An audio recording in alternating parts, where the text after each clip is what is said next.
भी इसी वादे को दोहराया गया। प्रचंड बहुमत के साथ मोदी सरकार वापस आई तो राम भक्तों की उम्मीद भी जाग गई। राम भक्तों को उम्मीद है कि इस बार राम मंदिर का सपना साकार होना ही चाहिए। योगी कल अयोध्या में भगवान राम की काष्ठ मूर्ति का अनावरण करेंगे, लेकिन शिवसेना ने पूछा है कि मंदिर कब तक बनेगा। दूसरी तरफ साधु संत भी आर पार के मूड में नजर आ रहे हैं। जय श्री राम, जय जय श्री राम। संकल्प से बनेगा राम मंदिर।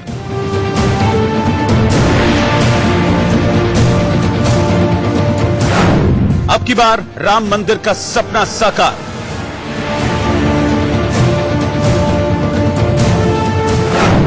डेढ़ साल में राम मंदिर निर्माण का सच।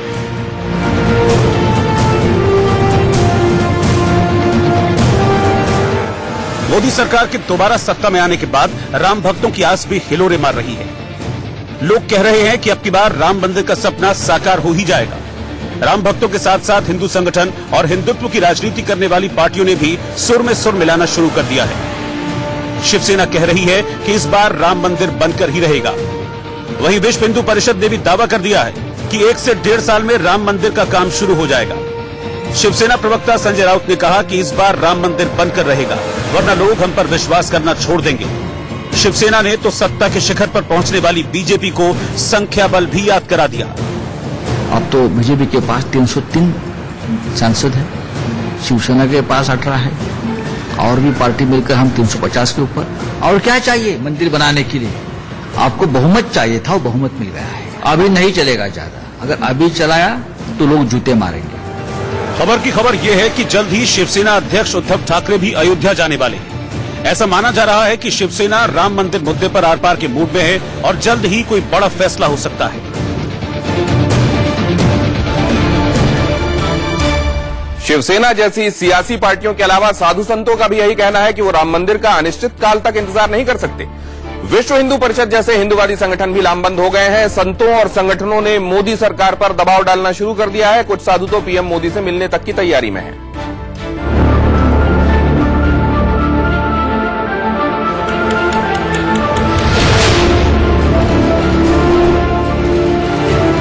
अयोध्या में ये पत्थर सालों से पड़े हैं। राम भक्त देश भर से कभी ईंट भेजते हैं तो कभी संगमरमर।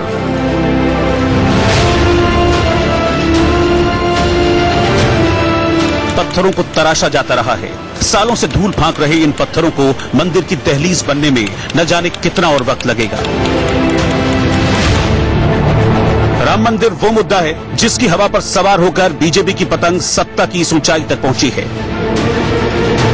मोदी सरकार पार्ट 1 में राम भक्तों की आस तो पूरी नहीं हो सकी, लेकिन अब मोदी सरकार पार्ट 2 में ये आस फिर से जग उठी है। हिंदुवादी संगठन भी अब आश्वासनों से तंग आ चुके हैं।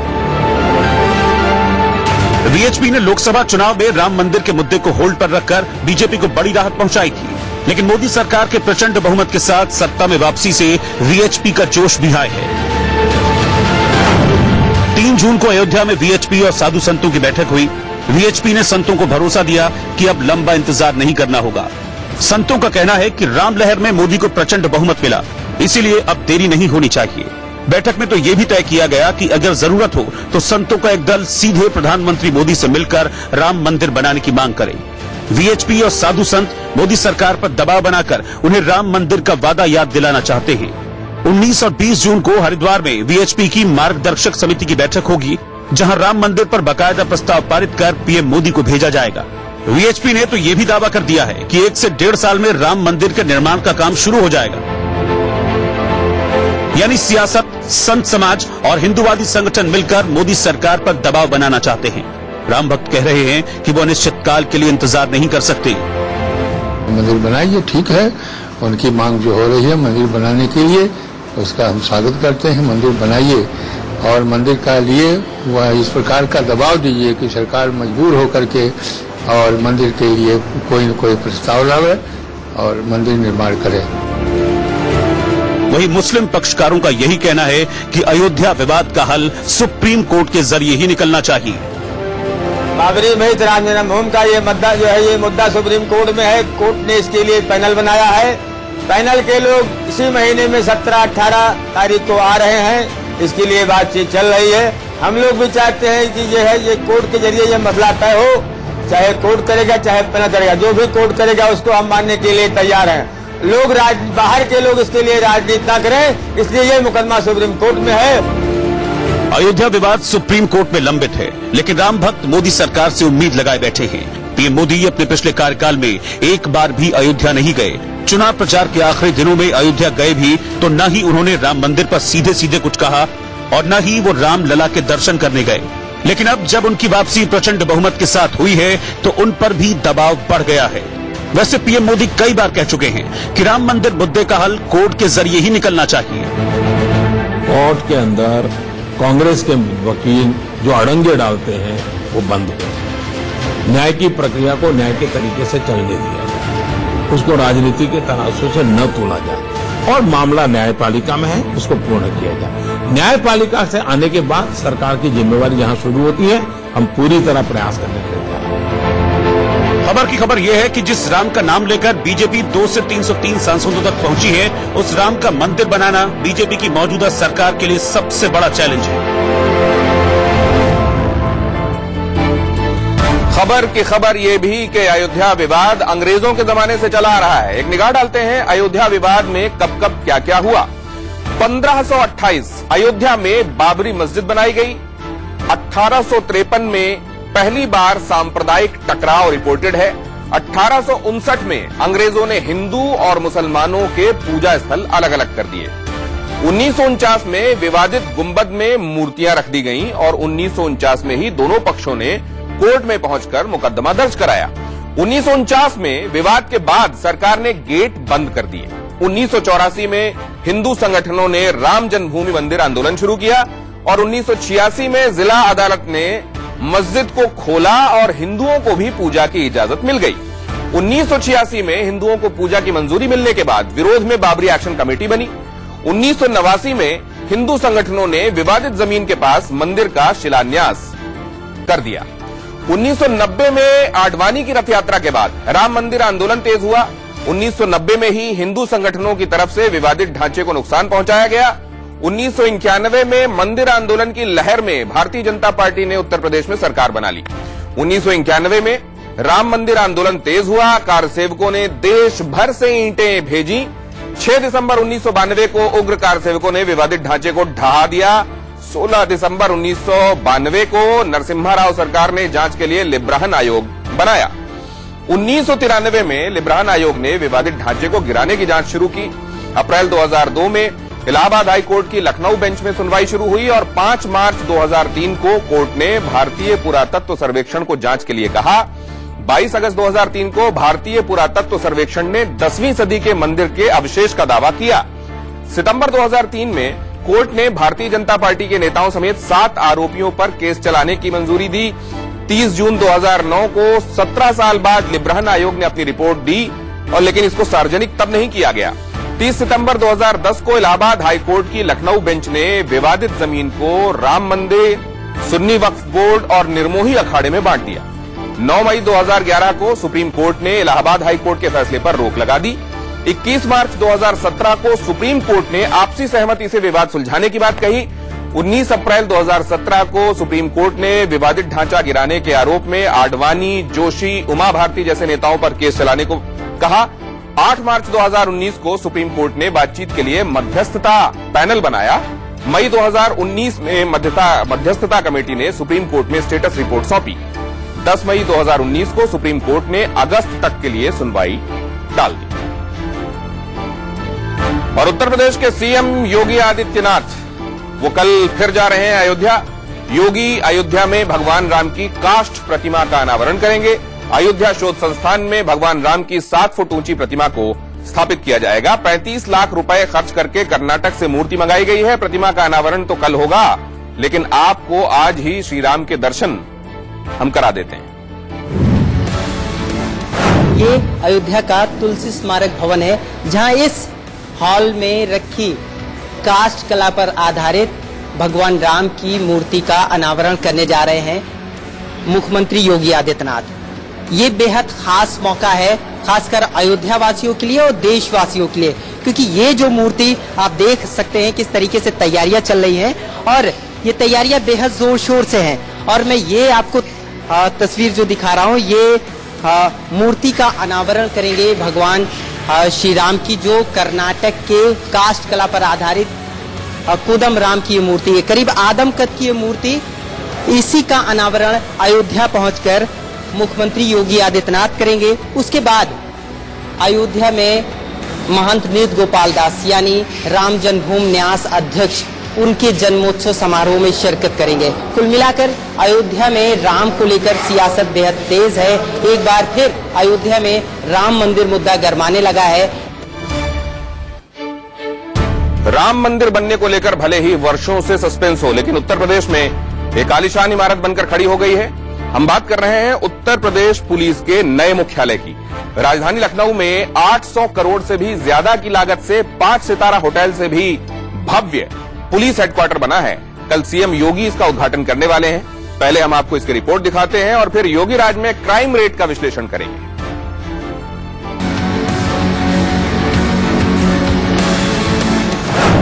यूपी पुलिस का 7 स्टार हेडक्वार्टर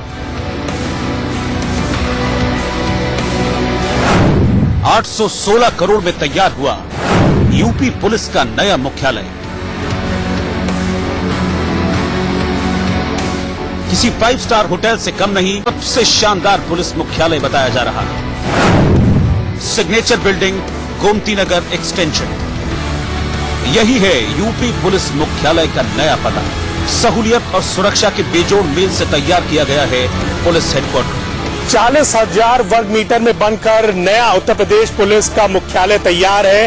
ठीक मेरे पीछे आप देख सकते हैं, ये मुख्यालय जो है पूरी तरीके से रेडी है और अब यहाँ पे जो आला अधिकारी हैं उत्तर प्रदेश पुलिस के, वो भी आना शुरू हो गए हैं। आपको बता दें, इस पूरे मुख्यालय में 4 विंग जो है वो बनाए गए हैं और इसके अंदर इसकी खासियत अगर मैं आपको बताऊं तो करीब 500 सीटर एक ऑडिटोरियम जो है वो इसके अंदर मौजूद है। ग्राउंड फ्लोर पर उत्तर प्रदेश पुलिस के इतिहास से जुड़ा हुआ एक म्यूजियम है और पूरी तरीके से ये पूरा जो कहा जाए, ये जो पूरा बिल्डिंग है वो वातानुकूलित है। पुलिस महकमे की अलग अलग शाखाएं नए मुख्यालय में लगभग शिफ्ट हो चुकी हैं। कुछ का शिफ्ट होना जारी है। 7 जून को मुख्यमंत्री योगी आदित्यनाथ इस नए पुलिस मुख्यालय का उद्घाटन करेंगे। हम देख पा रहे हैं जो यहाँ पे ऑफिस बन के तैयार हुए हैं, उनमें अब यहाँ पे पूरे प्रदेश से जो फाइलें हैं वो लाई जा रही हैं। ट्रक भर भर के यहाँ पे फाइलें जो है आ रही हैं और यहाँ पे जो सामान है वो पहुंच रहा है। आप देखिए यहाँ पे ये पीएसी का ट्रक है, इससे जो है फाइल्स यहाँ पे पहुंच रही हैं और ये सभी फाइल्स जो है अपने अपने विभाग की ओर बढ़ रही हैं। अब जानिए कि क्या है यूपी पुलिस के नए और हाईटेक मुख्यालय की खासियत। यूपी पुलिस का नया हेडक्वार्टर पूरी तरह से वातानुकूलित है। नए मुख्यालय में सुरक्षा के भी पुख्ता इंतजाम किए गए। पूरी बिल्डिंग में 150 सीसीटीवी कैमरे और 10 मेटल डिटेक्टर लगाए गए। बिल्डिंग में एंट्री के लिए 3 गेट बनाए गए हैं। अधिकृत पास और एक्सेस कार्ड के बिना बिल्डिंग में किसी को भी एंट्री नहीं मिलेगी। इमारत में 7 वॉच टावर और बुलेट प्रूफ बंकर भी बनाए गए हैं। पूरा बिल्डिंग है वो वातानुकूलित है और इसके अंदर करीब 350 पुलिसकर्मी एक साथ जो है वो ब्रेकफास्ट, लंच और डिनर कर सकेंगे। इसकी भी पूरी व्यवस्था जो है यहाँ पे बनाई गई है। बिजली की बचत के लिए अगर बात किया जाए तो सभी फ्लोरों में ग्लास यूनिट का इस्तेमाल किया गया है, जिससे कि रोशनी जो है वो यहाँ पे भरपूर रहे। और इस नए मुख्यालय में अगर मैं आपको बताऊं, इसके अंदर 18 लिफ्ट्स जो है वो लगाई गई हैं और 150 से ज्यादा जो है सीसीटीवी कैमरे जो हैं इसमें जो है इंस्टॉल किए गए हैं, जिससे कि चप्पे चप्पे पे नजर रखी जा सके। नए पुलिस मुख्यालय के निर्माण में 816 करोड़ 39 लाख रुपए खर्च हुए हैं। सिग्नेचर बिल्डिंग में पुलिस विभाग की कुल 32 शाखाओं के दफ्तर होंगे। 9वीं मंजिल पर डीजीपी का शानदार ऑफिस होगा, जो लोक भवन स्थित मुख्यमंत्री के कार्यालय जैसा ही है। नए डीजीपी ऑफिस में private dining room, conference room और प्राइवेट लिफ्ट भी है। 9वीं मंजिल पर डीजीपी ऑफिस की बालकनी में खूबसूरत गार्डन बनाया गया है। वहां से पूरा गोमती नगर एक्सटेंशन और गोमती नदी का शानदार नजारा दिखता है। इसके अलावा एडीजी लॉ एंड ऑर्डर का दफ्तर 8वें तल पर बना है। आपने आला पुलिस अफसर के दफ्तरों का नया पता और इसकी खासियत देखी। अब आपको इस 7 स्टार हेडक्वार्टर के अंदर लिए चलते हैं। उत्तर प्रदेश पुलिस का ये मुख्यालय किसी 5 स्टार होटल से कम नहीं है। मैं इस वक्त लॉबी में मौजूद हूं और यहां पे आप देखिए बाकायदा स्कैनर्स जो हैं वो लगाए हुए हैं। प्रॉपर फ्रिस्किंग की पूरी व्यवस्था जो है यहाँ पे की गई है। सुरक्षा इंतजाम जो है वो किए गए हैं और आप यहाँ पे देखिए, यहाँ पे लिफ्ट्स का एक कहा जाए जाल है। 18 लिफ्ट जो है वो बताई जा रही हैं यहाँ पे हैं और इनकी मदद से जो पुलिसकर्मी होंगे या विभागीय जो लोग होंगे वो ऊपर अपने अपने कक्ष के तौर अपने अपने विभाग की ओर जा पाएंगे। आप देखिए जैसे यहाँ पे जो लिफ्ट लगी हुई है उनमें कुछ वरिष्ठ पुलिस अधिकारियों के लिए भी है। आपको हम थोड़ा आगे ले जाते हैं। यहाँ से भी जीनों का जो पैसेज है वो दिया गया है। कई एंट्री और एग्जिट्स जो हैं वो बनाए गए हैं यहाँ पे और ये आप देखेंगे ये सेंट्रल लॉबी है जहाँ से 4 जो विंग्स बने हुए हैं बिल्ड जो अगर कहा जाए ये जो PHQ है इसके 4 विंग्स बने हुए हैं। इन चारों विंग्स में जो जाने के लिए जो लिफ्ट्स हैं वो यहीं से ही संचालित होती हैं। अगर आप देखें तो ये जो लिफ्ट्स हैं ये यहीं से ही संचालित की जा रही है। फिर इसके अलावा आप देखेंगे यहाँ पे फर्नीचर जो है वो भी नया यहाँ पे लाया गया है। यहाँ पे आप देखिएगा जो रिसेप्शन होगा वहाँ पे एक ऐसी ही टेबल लगी होगी जहाँ पे आपको जो रिसेप्शनिस्ट हैं वो बैठे होंगे और आपकी मदद करेंगे आपको जहाँ पे भी जाना होगा। नए पुलिस मुख्यालय में डीजीपी के साथ ही यूपी पुलिस की 18 इकाइयों के मुख्यालय और उनके मुखिया का दफ्तर होगा। GRP, technical services, fire directorate, traffic निदेशालय, लॉजिस्टिक प्रशिक्षण निदेशालय, भ्रष्टाचार निवारण संगठन, आर्थिक अपराध शाखा, SIT, मानवाधिकार, रूल्स एंड मैनुअल्स के मुख्यालय भी इसी बिल्डिंग में होंगे। प्रयागराज स्थित पुलिस मुख्यालय भी इसी बिल्डिंग में शिफ्ट हो जाएगा। उत्तर प्रदेश पुलिस मुख्यालय की इस वक्त हम तीसरी मंजिल पे मौजूद हैं और ये गवर्नमेंट रेलवे पुलिस का ये जिसको हम लोग GRP के तौर पे जानते हैं ये उसका मुख्यालय है। आप यहाँ पे देखिएगा ये यहाँ पे जो मुख्यालय के चीफ हैं उनका यहाँ पे आप देख सकते हैं ये उनका ऑफिस है। अजय सिंघल जी हैं और ये आप देखें यहाँ पे ये उनके बैठने की यहाँ पे पूरी प्रॉपर व्यवस्था जो है वो है। ये ऑफिस सेटअप है। वहीं दूसरी ओर अगर उन्हें मीटिंग करनी हो तो यहाँ पे एक छोटा सा कॉन्फ्रेंस टेबल जो है इन्होंने यहाँ पे सेटअप की हुई है। साथ ही साथ जो गेस्ट आएंगे उनके लिए यहाँ पे कुशन वाले सोफे भी हैं। यहाँ पे अगर आप देखें तो व्यू आपको क्या दिखता है, यहाँ आपको जो व्यू है इंटरनेशनल स्टेडियम, अटल इंटरनेशनल स्टेडियम का यहाँ पे आपको जो है व्यू दिखाई देगा। इस बिल्डिंग के बाहर से आप देख सकते हैं ये इंटरनेशनल स्टेडियम है, इसका व्यू आपको दिखाई देता है और ये जो शहीद पथ की रोड जा रही है ये भी व्यू आपको यहाँ से दिखाई देता है। फिलहाल ये तीसरा माला है और आप देख सकते हैं कि यहाँ पे जिस तरीके से इसको सजाया गया इस पूरे विंग को, ये विंग फिलहाल अभी ऑपरेटेड है। जो गैलरी दी गई है इस गैलरी पे लखनऊ की, वाराणसी की, अलग अलग जगहों की फोटोग्राफ्स हैं। ये देखिए वाराणसी की फोटोग्राफ है गंगा तट की और ये देखिए आप लखनऊ का जो इमामबाड़ा है वो इधर बगल में आप देखेंगे लखनऊ रूमी गेट। तो ये फोटोग्राफ्स भी जो है लगाई गई हैं जिससे कि यहाँ पे जो लोग आए वो देखें, इसकी खूबसूरती को देखें।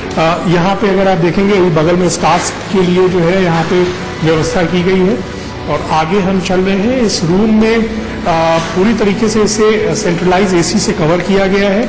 सारी सुविधाएं जो हैं वो यहाँ पे दी गई हैं। इंटरनेट की पूरी व्यवस्था यहाँ पे दी गई है। नए पुलिस मुख्यालय में किसी बड़े आयोजन के लिए 500 सीट का ऑडिटोरियम भी बनाया गया है। ग्राउंड फ्लोर पर यूपी पुलिस के इतिहास को दिखाने वाला म्यूजियम है। पूरी तरह से वातानुकूलित कैफेटेरिया भी है जिसमें एक साथ 350 पुलिसकर्मी ब्रेकफास्ट, लंच और डिनर कर सकेंगे। सिग्नेचर बिल्डिंग में जितने शानदार ऑफिस हैं उतना ही शानदार यहाँ का कैफेटेरिया भी है। आप देख सकते हैं मेरे पीछे ये जो कैफेटेरिया है ये पूरी तरीके से सेंट्रलाइज्ड AC है और इसके अंदर आप देख पाएंगे वाटर टैप्स लगे हुए हैं। साथ ही साथ अंदर जो है टॉयलेट्स भी मौजूद हैं और यहाँ पे आप देखेंगे जो टेबल्स हैं वो पड़ी हुई हैं और जो पुलिसकर्मी यहाँ पे पहुँचते हैं वो यहाँ पे थोड़ी देर रिलैक्स कर सकते हैं। खाने पीने का यहाँ पे सामान भी थोड़े दिनों में यहाँ से मुहैया होने लगेगा। फिलहाल यहाँ पे स्वच्छ पानी की पूरी व्यवस्था की गई है। बड़ा ही विशाल कैफेटेरिया है ये। 350 से ज्यादा पुलिसकर्मी एक साथ यहाँ पे बैठ के लंच, डिनर, ब्रेकफास्ट कर सकते हैं और यहाँ पे अंदर ही किचन भी है जिसके अंदर जो है आपका ताज़ा खाना बनवाया जा सकता है। आपको बता दें कि अखिलेश सरकार के दौरान यूपी पुलिस के नए हेडक्वार्टर की नींव रखी गई और 4 साल बाद योगी राज में ये आलीशान पुलिस मुख्यालय बनकर तैयार हो गया। खबर की खबर ये है कि अब एक ही बिल्डिंग में पुलिस महकमे के लगभग सभी दफ्तर होने से सबके बीच तालमेल की समस्या दूर होगी। आला अफसर अब कुछ मिनटों के अंदर एक जगह बैठकर बड़े फैसले ले सकेंगे।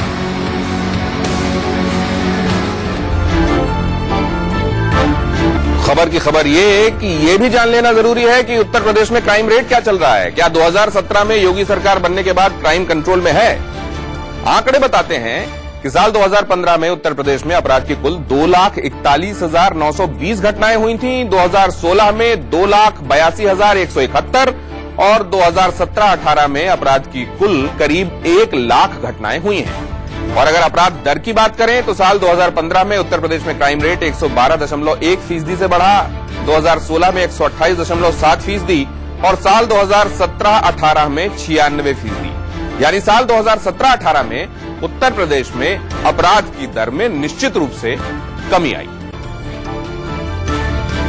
और अब एक और आंकड़ा आपको कुछ दिखाएगा। आपको बताते हैं कि योगी राज में 2 साल में किन किस तरह के अपराधों में कमी आई है। उत्तर प्रदेश में साल 2017 में रेप की घटनाएं 4,272 रजिस्टर हुई थी। 2018 में यह घटकर 3,946 हो गई, यानी 7.63% की कमी। साल 2017 में उत्तर प्रदेश में हत्या की 4,324 और साल 2018 में 4,018 घटनाएं हुई हैं, यानी इसमें भी लगभग 7.25% की गिरावट आई है। डकैती की घटनाओं की बात करें तो साल 2017 में 251 घटनाएं हुई थीं, जबकि 2018 में 144। लूट के आंकड़ों के हिसाब से साल 2018 में सबसे ज्यादा कमी आई। साल 2017 में लूट की 4,131, जबकि 2018 में लूट की वारदात 3,218 रजिस्टर की गई, यानी इसमें 22.1% की बड़ी गिरावट देखी गई। योगी राज में एफआईआर दर्ज कराने की संख्या बढ़ी है। साल 2017 में 3,10,810 एफआईआर दर्ज हुए थे, जबकि 2018 में 3,42,355 एफआईआर दर्ज हुए हैं। इसका मतलब ये कि ज्यादा एफआईआर दर्ज होने के बावजूद क्राइम रेट कम हुआ है। इसका मतलब ये कि योगी सरकार ने क्राइम रेट कंट्रोल करने में बेहद उम्दा काम किया है और फिर वहां की पुलिस इस तरह का 7 स्टार ऑफिस डिजर्व भी करती है। एक छोटा सा ब्रेक, हाजिर होते हैं खबर की खबर। और पाकिस्तान मतलब आतंकिस्तान, पाकिस्तान मतलब बेरोजगारी, पाकिस्तान मतलब गरीबी, और अब पाकिस्तान के साथ एक और अल्फाज जुड़ गया है, पाकिस्तान मतलब भिखारी। पाकिस्तानी हुक्मरानों को अपनी आवाम की रोजी रोटी के लिए अमेरिका, चीन के सामने हाथ जोड़ने पड़ रहे हैं। इतना ही नहीं, पाकिस्तान इस बार ऐसा काम कर रहा है जो उसने कभी नहीं किया। कंगाल पाकिस्तान ने रक्षा बजट कम करने का ऐलान करके जता दिया है कि अब इमरान के हाथ में कटोरा आ चुका है।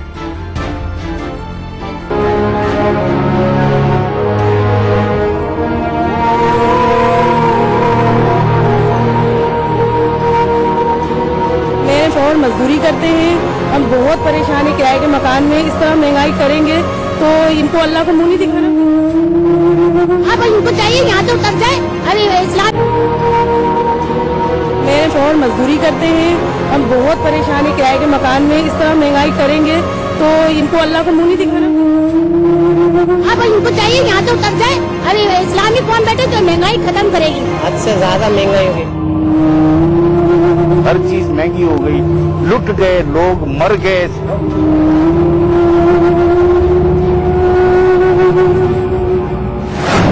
पाकिस्तान में पेट्रोल 112 पाकिस्तानी रुपए प्रति लीटर पहुंच गया। पाकिस्तान में दूध 120 पाकिस्तानी रुपए प्रति लीटर पर है। पाकिस्तान में महंगाई 7वें आसमान पर है। पाकिस्तान के शेयर बाजार में सूचकांक धड़ाम है। पाकिस्तान की आवाम बेहद परेशान है। महंगाई दिन ब दिन बढ़ रही है, गरीब मर रहे, आगे रोडों पे एक लोग भीख मांगने पे आ गए। आवाम का इनको कोई ख्याल नहीं है। ये दिन ब दिन पेट्रोल बढ़ रहा है, ये गरीब तो मर रहे हैं। हुकूमत को सोचना चाहिए। हुकूमत सोचती नहीं हमारे गरीब आवाम के लिए, तो इमरान खान को इसमें सोचना बिल्कुल चाहिए। गैस नहीं आता, जुमे वाले दिन भी हमारे घर खाना नहीं पका। कभी तंदूर से रोटी मंगाती हूँ, कभी कुछ। सारा दिन बहू चूल्हा जला के बैठी रहेगी, अम्मी आ ही नहीं रहा गैस। मैंने कहा नहीं पकाओ खाना। बहुत महंगाई है, पेट्रोल भी महंगा है और डीजल भी महंगा है, हर चीज महंगा हो गए। जब गरीब आदमी बाहर निकलता काम करने के लिए तो बाहर इतनी ज्यादा महंगाई है तो क्या करेंगे हम। ये देखते हैं अब कितने इंसान है जो ड्राइवर खाली खड़े हैं, पेट्रोल का रेट इतना ज्यादा है कि आंख हमारे बस में नहीं है। कुछ भी नहीं कर रही है हुकूमत, सब अपनी कुर्सियां बचाने ने अपना करने, आवाम फिसन रही है। पेट्रोल ਉਹ ਮਹਿੰਗਾ ਹੋ ਰਿਹਾ ਹੈ, फ्रूट ਉਹ नहीं गरीब आदमी खा सकता ਅੱਜ ਦੇ दौर ਦੇ ਵਿੱਚ। सबसे पहले तो बात ये है कि जो भी मरीज है वो पहले ही परेशान होता है और दवाई लेने जाता है, ऊपर से मेडिकल स्टोर वाले उसको परेशान करते हैं। वो उसने 8 दिन की दवाई लेनी है तो वो कहता है 3 दिन की दवाई दे दो, मेरे पास इतने ही पैसे है। पेट्रोल डलवाने जाते हैं तो वो कहता है पेट्रोल का रेट बढ़ गया। महंगाई के हवाले से यही कहूँगा, गरीब आदमी का जीना जो है ना बहुत मुश्किल हो गया है। पहले सब्जी महंगी होती थी, दाल खा लेता था गरीब आदमी, अभी दाल का भी रेट जो है 150 रुपए किलो हो गया है। गरीब आदमी जाए तो किस तरफ जाए? महंगाई के हवाले से हम आपको क्या कहें, कोई भी चीज लेने जाओ आज कुछ रेट होता है, कल कुछ रेट होता है। ये अवाम के लिए ये क्या हो रहा है हमारे लिए, ये हमें नई तब्दीली, ये क्या तब्दीली हमारे लिए? ये तब्दीली आई नहीं है। 300 रुपए किलो सेब मिल रहा है, 100 रुपए 150 रुपए किलो खरबूजा मिल रहा है। हर चीज तो महंगी लगी पड़ी है, मजबूरी से लेना पड़ता है, बच्चे को क्या करे। देख लीजिए, ये है न्यू पाकिस्तान, ये है आज का पाकिस्तान। वही पाकिस्तान जिसे इमरान ने एक नया पाकिस्तान बनाने का दावा किया था। लेकिन समझिए आज का पाकिस्तान कहां आ चुका है। एक तरीके से पाकिस्तान के वजीर आजम हाथ में कटोरा लेकर घूम रहे हैं, कहीं से पाकिस्तान को बचाने के लिए रहम की भीख मिल जाए। लेकिन इस बदले हुए पाकिस्तान पर किसी का दिल नहीं पसीज रहा। अमेरिका तो पहले ही साथ छोड़ चुका है और चीन सिर्फ फायदे के लिए पाकिस्तान में निवेश कर रहा है। ऐसे में पाकिस्तान एकदम अलग थलग पड़ चुका है। हालात ये हैं कि अब पाकिस्तान के सामने अपने नागरिकों के लिए रोजी रोटी का संकट खड़ा हो गया है। आखिर पाकिस्तान करे तो क्या? थक हार कर पाकिस्तान को वो करना पड़ रहा है जो उसने आज तक नहीं किया। पाकिस्तान ने अपने इतिहास में पहली बार रक्षा बजट घटाने का फैसला किया। इसमें किसी प्रकार का कोई शक नहीं, पाकिस्तान कंगाल हो चुका है ऑलमोस्ट, और इंटरनेशनल IMF उसको $6 बिलियन लोन दे रहा है। लेकिन लोन की शर्त है कि उसमें $5 बिलियन पाकिस्तान अपना इकोनॉमी में कटौती करेगा। अगर $5 बिलियन करेगा तो पहले ही उसमें भुखमरी है, बेरोजगारी है, 60% इलिटरेसी है, हेल्थ केयर नहीं है, इंफ्रास्ट्रक्चर नहीं है, ट्राइबल एरिया को मर्ज किया, बलूचिस्तान में डेवलपमेंट की आवश्यकता है, तो कोई पैसा ही नहीं है। सोचिए, ये वही पाकिस्तान है जो खुद बारूद के ढेर पर बैठा है, लेकिन आतंक के मंसूबे को पालने पोसने में कोई कमी नहीं छोड़ता। खुद के घर में खाने के लाले हैं, लेकिन कश्मीर में नौजवानों के हाथ में पत्थर पकड़ाने में कोई कसर नहीं छोड़ता। बलूचिस्तान से लेकर गिलगिट तक पाकिस्तान आर्मी ने खौफ फैला रखा है। पाकिस्तानी फौज और आतंकियों की इन्हीं हरकतों के लिए हर साल पाकिस्तान सरकार एक बजट पास करती है, जिसे नाम तो रक्षा बजट का दिया जाता है, जबकि असल काम आतंक फैलाना होता है। लेकिन अब पाकिस्तान के वो दिन लगने वाले हैं कि जब वो आतंक के दायरे को बढ़ाने की सोच भी सके, क्योंकि पाकिस्तान के पास न तो अब पैसा बचा है और न ही पैसा इकट्ठा करने के जरिए। इसलिए पाकिस्तान अपने पास की जमा पूंजी में से कटौती करके एक गरीब राष्ट्र के रूप में जीने को मजबूर है। आर्थिक संकट दूर करने के लिए पाकिस्तान रक्षा बजट में कटौती करने जा रहा है, जबकि अब से पहले वो रक्षा बजट पर सबसे ज्यादा रकम आवंटित करता था। 2018 में सबसे ज्यादा रक्षा बजट पास करने वालों में पाकिस्तान 20वें स्थान पर था, जबकि भारत का रक्षा बजट पाकिस्तान से 5 गुना ज्यादा है। उस फहरिस्त में भारत का स्थान 5वां था।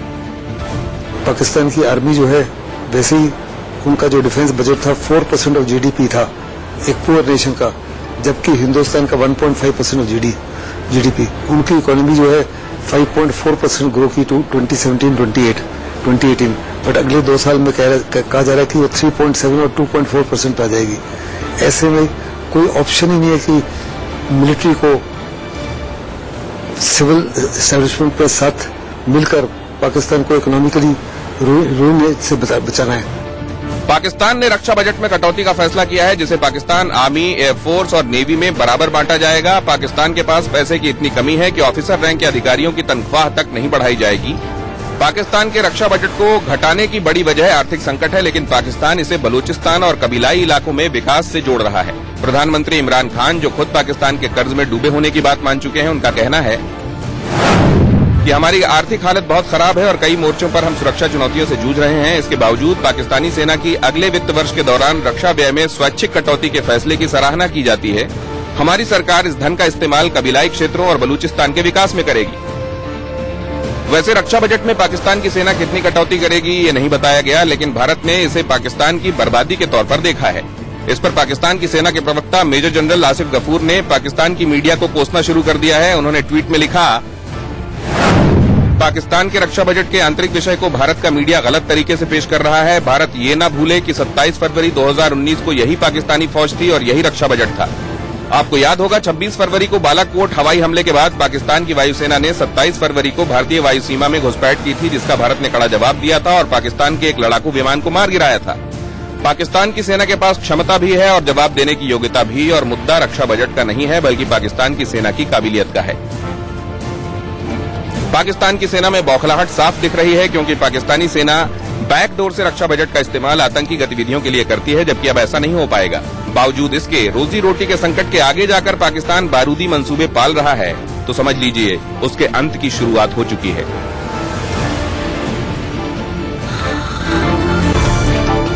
खबर की खबर ये कि पाकिस्तान की हालत कितनी खस्ता है, इसको समझने के लिए आपको कुछ आंकड़े भी दिखा देते हैं। उसे साफ हो जाएगा जो हसीन ख्वाब इमरान खान ने पाकिस्तान को लेकर संजोए थे वो किस कदर टूट चुके हैं, क्योंकि पाकिस्तान के पास धीरे धीरे पैसा खत्म होने के कगार पर है। विदेशी मुद्रा भंडार का कम होना पाकिस्तान की बड़ी समस्या है। 2018 वित्तीय वर्ष में महज 2.67 अरब डॉलर का विदेशी निवेश पाकिस्तान में हुआ। पाकिस्तान में इस साल अभी तक कोई विदेशी निवेश नहीं आया है, जबकि पाकिस्तान पहले से ही 95 अरब डॉलर विदेशी कर्ज में डूबा हुआ है। पिछले 5 साल में पाकिस्तान का कर्ज 35 अरब डॉलर बढ़ चुका है, जबकि पिछले 6 साल में पाकिस्तान का कर्ज 2 गुना हो गया है और इसके अलावा 2/3 कर्ज 7% से ज्यादा ब्याज दर पर मिला हुआ है, जिसकी वजह से पाकिस्तान में महंगाई दर 14% तक पहुंच चुकी है।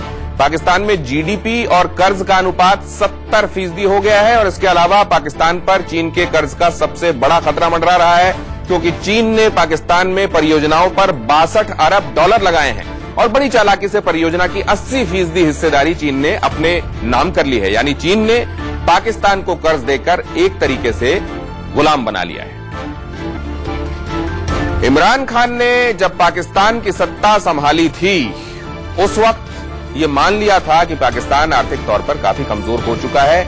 चुनाव से पहले इमरान खान पूरे पाकिस्तान में घूम घूम कर कह रहे थे कि वो नए पाकिस्तान का निर्माण करेंगे, लेकिन 1 साल में ही उनके दावे की हवा निकल गई। न पाकिस्तान बदला, ना उसका मुस्तकबिल। आज पाकिस्तान का जो कर्जा है वो 28,000 अरब रुपए का है। आज से 10 साल पहले पाकिस्तान का कर्जा 6,000 अरब रुपया था। यानी 60 साल की तारीख में जो हमारा टोटल कर्जा था वो 6,000 अरब रुपया था। ये या 2013 में 6,000 से 15,000 अरब और 2013 में 15,000 अरब से आज पहुंच गया 28,000 अरब। पाकिस्तान के वजीर आजम खुद मानते हैं कि उनके पाकिस्तान में गहरा संकट है। ये बयान उन्होंने पीएम बनने के कुछ दिन बाद दिया था, लेकिन अब तक वो पाकिस्तान की अर्थव्यवस्था को पटरी पर नहीं ला पाए। ऐसा नहीं है कि पाकिस्तान के हालात पहले कुछ ज्यादा अच्छे थे। नवाज शरीफ सरकार में भी ऐसा ही सूरत हाल था, लेकिन नवाज के बाद पीएम बने इमरान खान अब तक कुछ ऐसा नहीं कर पाए जो पाकिस्तान का मुस्तकबिल बदल सके। हाँ, इतना जरूर है, जो पाकिस्तान रक्षा बजट पर अब तक सबसे ज्यादा पैसा खर्च करता था, वो उसमें कटौती करने लगा। आपको 1 साल पीछे लेकर चलते हैं, जब पाकिस्तान ने रिकॉर्ड रक्षा बजट तैयार किया था। उस वक्त पाकिस्तान ने रक्षा बजट पर 20% इजाफा किया था, लेकिन उस वक्त भी पाकिस्तान की मीडिया में बड़ी आलोचना हुई, क्योंकि पाकिस्तान लगातार आर्थिक संकट में घिरता जा रहा था और पाकिस्तानी हुक्मरान बारूदी सोच लेकर रक्षा बजट बढ़ा रहे थे। हमें तो रोटी भी नहीं मिल रही होती, लाले पड़े हुए लोगों को कि रोटी भी नहीं मिल रही यहाँ पे मुल्क में, कि आप लोग भीख मांगे तो भीख क्यों ना मांगे, भिखारी आप लोगों ने तो बना दिया। कोई पुरसाने हाल नहीं है, क्या हो रहा है, महंगे से महंगे चीजें होती जा रही है। आटा लेने जाओ, चीनी लेने जाओ, मुर्गी लेने जाओ, गोश्त लेने जाओ, सब्जी लेने जाओ, हर चीज में बेईमानी है। आदमी पैसे भी लेता है और चीज पूरी नहीं देता है। अब लोग के ये आके मजबूर हो गए, हालांकि इस्लाम में हमारे ये नहीं है कि किसी के गिरबाने पकड़ लो या किसी को गोली मार दो या ये छीन लो, ये नहीं है। चलो ठीक है, गुर्बत है, लेकिन इतना भी तो हुकूमत को चाहिए ना, कम से कम गरीब के जो है अवाम का ख्याल करें, महंगाई कम से कम रखें। एक तरफ पाकिस्तान का रक्षा बजट, दूसरी तरफ भारत का 5 गुना बजट। पाकिस्तानी मीडिया ने भारत के प्रधानमंत्री की कूटनीति की कई बार तारीफ की, क्योंकि अगर पैसा होगा तभी बजट बढ़ाया जा सकता है। इस मामले में पाकिस्तान फेल हो गया। आप सुनिए कैसे पाकिस्तानी मीडिया मोदी की तारीफ में कसीदे गढ़ता दिखाई दिया। नरेंद्र मोदी से मेरे 100 इख्तिलाफात हो, लेकिन सर अपने मुल्क की इकोनॉमी के लिए नरेंद्र मोदी बहुत बड़ा तोहफा साबित हुआ, बहुत बड़ा हीरा साबित हुआ। आपको याद होगा ओबामा साहब जब थे सदर अमेरिका के, सुपर पावर के, अमेरिका नहीं कहूंगी, सुपर पावर जिसकी मुट्ठी में तमाम लोग बंद हैं, सर उस अमेरिका के सदर ने जाकर दौरा किया और कितने मुआहदे तय कर आया? आई थिंक 68 या 67 मुआहदे, मुझे एग्जैक्ट फिगर याद नहीं चले। यहाँ पे बात खत्म करते हैं। इतने मुआहदे एक सुपर पावर का सदर जाके इंडिया में तय करके आया। किस चीज ने अट्रैक्ट किया, किस चीज ने उनको खींचा वहां पे? नरेंद्र मोदी की इकोनॉमी से रिलेटेड पॉलिसीज ने। देखिए फिर हमने बेड़ा मुझे हम क्या लड़े, जो पसंदीदा क्या लड़े सर, हकाई के बगैर हम क्या लड़े? आप बताएंगे, मैंने गलत बात की? एक हिंदू बनिए का किरदार अदा किया, लेकिन सर अपनी इकोनॉमी के लिए अच्छा साबित हुआ? Yes sir no? बनिया क्या होता है? बिजनेसमैन होता है ना, जो बिजनेसमैन ही इकोनॉमी को लेके आता है। देखिए हमारे यहाँ डिलेमा क्या है, हम जो अपनी इकोनॉमी को ब्यूरोक्रेसी के जरिए या सिविल क्रेसी के तो हमारे यहाँ डॉक्टर साहब इकोनॉमी के लिए कौन नरेंद्र मोदी साबित हो, ये बता दें। पाकिस्तान एक वक्त में 80,000 करोड़ रक्षा पर खर्च कर देता है, दूसरी तरफ अगले ही साल रक्षा बजट में कटौती का ऐलान कर देता है। दरअसल इसके पीछे की कहानी को समझना भी जरूरी है। पाकिस्तान उन हालातों में फंस चुका है जहां से अगर वो रक्षा बजट में इजाफा करता है तो सारा पैसा उसका खत्म हो जाएगा। फिर दूसरी विकास कार्यों को छोड़िए, रोजमर्रा की चीजों के दाम 7वें आसमान पर पहुंच जाएंगे। ऐसे में रक्षा बजट को बढ़ाना एक तरीके से आत्मघाती होता है। शायद ये बात इमरान खान आर्मी को समझाने में कामयाब रहे, लेकिन खेल देखिए, रक्षा बजट में कटौती का ऐलान खुद पाकिस्तान आर्मी करती है, जबकि ये काम सरकार का होता है। खैर पाकिस्तानी सरकार हमेशा से पाक आर्मी की कठपुतली रही, ये सारी दुनिया जानती है। लेकिन सवाल यहाँ ये कि अगर पाकिस्तानी आर्मी रक्षा बजट बढ़ाने पर अड़ जाती तो पाकिस्तान में एक भयावह स्थिति पैदा हो सकती थी, जिसमें जनता बगावत पर आ सकती थी, क्योंकि जब लोगों को रोटी पानी ही नहीं मिलेगा तो सुरक्षा बजट का क्या फायदा। इसलिए पाकिस्तानी हुक्मरानों ने फैसला लिया। एक तरीके से यह फैसला इमरान की सत्ता को बचाने के लिए, क्योंकि इस वक्त इमरान के साथ न तो अमेरिका है और चीन भी खुलकर पाकिस्तान को कर्ज देने से बच रहा है। देखो चीन कभी भी उस मुल्क का लोन नहीं देता जिस मुल्क अमेरिका से काफी बड़े पैमाने पे ग्रांट्स थी, जिसको पाकिस्तान को वापस नहीं करना होता है, बहुत बड़े पैमाने पर सब्सिडाइज था। चीन जो है लोन देता है तो लोन के बदले में पाकिस्तान की इंडेटेडनेस बढ़ती जा रही है, और चीन जो है उसको बजट चलाने के लिए लोन नहीं देता या देश चलाने के लिए लोन नहीं देता, वो उनको लोन देता है सीपेक के प्रोजेक्ट्स को और बढ़ावा देने के लिए, जिसमें पाकिस्तान की इंडेटेडनेस और मुसीबतें और बढ़ती जा रही हैं। हालांकि पाकिस्तान ने अंतर्राष्ट्रीय मुद्रा कोष से इस बार भी 6 अरब डॉलर का बेल आउट पैकेज लिया है, जबकि उसका रक्षा बजट ही 11 अरब डॉलर के पास रहता है। अगर बेल आउट पैकेज को रक्षा बजट बढ़ाने में डाल दिया जाता तो पाकिस्तान के आवाम को क्या मिलता, देश कैसे चलता? सवाल घूम फिर कर वहीं आता है, क्या आतंक के सहारे पाकिस्तान चल सकता है? शायद देर से ही सही पाकिस्तानी सरकार को ये बात समझ में आ रही है, लेकिन पाकिस्तानी आर्मी कब तक इस राह पर चलेगी ये कहना मुश्किल है। अगर मूल जरूरतों से पहले रक्षा के नाम पर आतंक को तरजीह दी तो पाकिस्तान को खत्म होने से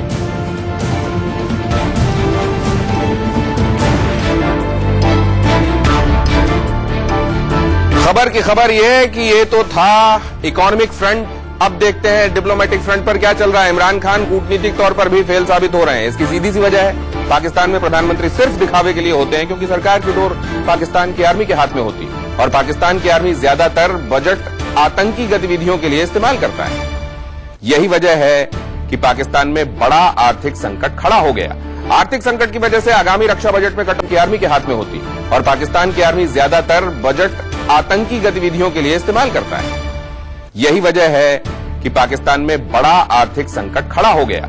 आर्थिक संकट की वजह से आगामी रक्षा बजट में कटौती की जा रही है। पाकिस्तान में 11 जून को बजट पेश होगा, जिसमें रक्षा बजट में कटौती की जा सकती है। पाकिस्तान का मौजूदा रक्षा बजट 11.4 अरब डॉलर का है, जबकि भारत का रक्षा बजट पाकिस्तान से 5 गुना ज्यादा है। 2018 में पाकिस्तान ने 20% बजट बढ़ाया था। 2018 में रक्षा बजट पर 80,000 करोड़ रुपए खर्च करने वाला ये 20वां देश था, जो कि सैन्य खर्च पाकिस्तान के कुल जीडीपी के 4% के बराबर था। कुछ वक्त पहले पाकिस्तान ने आईएमएफ से बेल आउट पैकेज लिया था। अंतर्राष्ट्रीय मुद्रा कोष से 6 अरब डॉलर का राहत पैकेज आर्थिक स्थिति सुधारने के नाम पर लिया गया। पाकिस्तान को 3 सालों के दौरान बेल आउट पैकेजेस मिले। 1980 के बाद पाकिस्तान का सबसे बड़ा बेल आउट पैकेज ये था, और उससे पहले बेल आउट से पहले ही $5.8 का कर्ज उसके सिर पर था। 1980 से अब तक पाकिस्तान 13 बार बेल आउट पैकेजेस ले चुका है। खबर की खबर में यहां एक छोटा सा ब्रेक, हाजिर होते हैं।